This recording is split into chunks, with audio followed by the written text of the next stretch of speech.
No dia 26 de janeiro, o jornal Financial Times publicou uma pesquisa que aconteceu em vários países mostrando uma divisão entre jovens homens e jovens mulheres quanto às suas preferências políticas. Segundo Alice Evans, que é uma das professoras da Universidade de Stanford, que fez essa pesquisa, ela diz que a geração Z, que é essa geração que está abaixo dos 30 anos, que é o corte da pesquisa,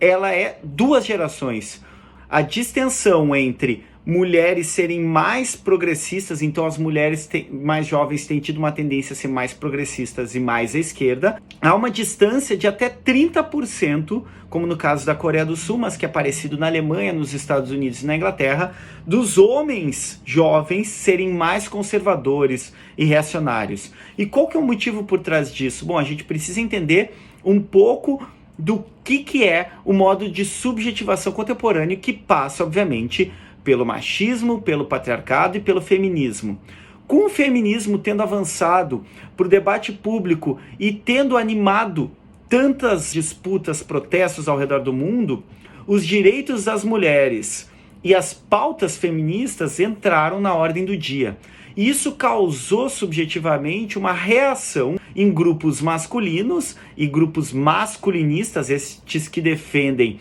uma volta da hegemonia masculina, que eles entendem como perdida por causa dessas pautas feministas. E dentro desse grupo masculinista, quem que a gente pode compreender? Os Red Pills, os Incels, os Men Going Their Own Way, com a sigla em português MGTOW, dentre outros homens que acreditam que as mulheres elas controlam o sistema ou elas estão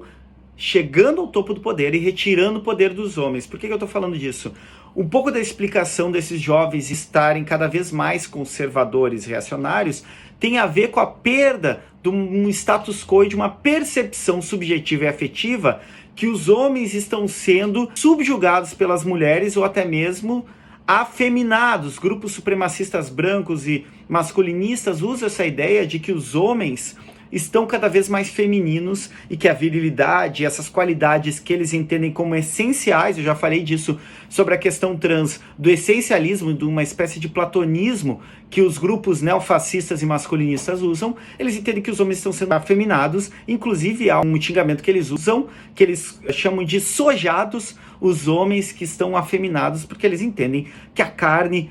vermelha principalmente, ela tem elementos que tornam o homem mais viril e masculino e conectado com essa essência masculina, o que é uma grande invenção, porque o masculino e o feminino, a gente sabe, são construções ligadas a um determinado período histórico, cultural e de disputa de poder. Esses grupos acabam fomentando na subjetividade masculina dos jovens também, que nós, homens, estamos perdendo a proeminência e que nós estamos sendo passados para trás. Como há uma construção de compreensão de que o homem ele é dominante, ele é viril, num essencialismo platônico bastante vulgar,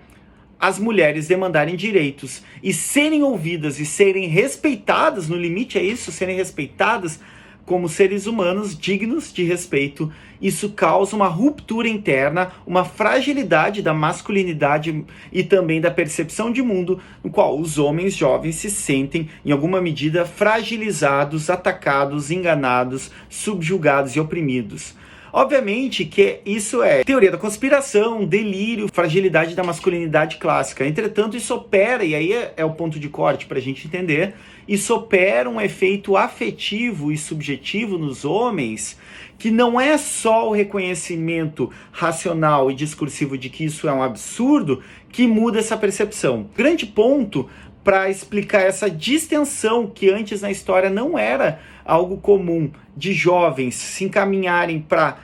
posturas políticas divergentes, um papel de gênero muito marcado politicamente, as mulheres migrarem cada vez mais para o progressismo e os homens para o conservadorismo, tem como fundo centro o avanço do feminismo e das pautas feministas como uma reação de insegurança, medo e de ressentimento. Claro que o tema é muito mais amplo que isso, mas eu vim aqui para trazer alguns elementos daquilo que acaba impactando na minha pesquisa sobre a extrema-direita e que os grupos masculinistas estão inseridos. Era isso, vamos arriba!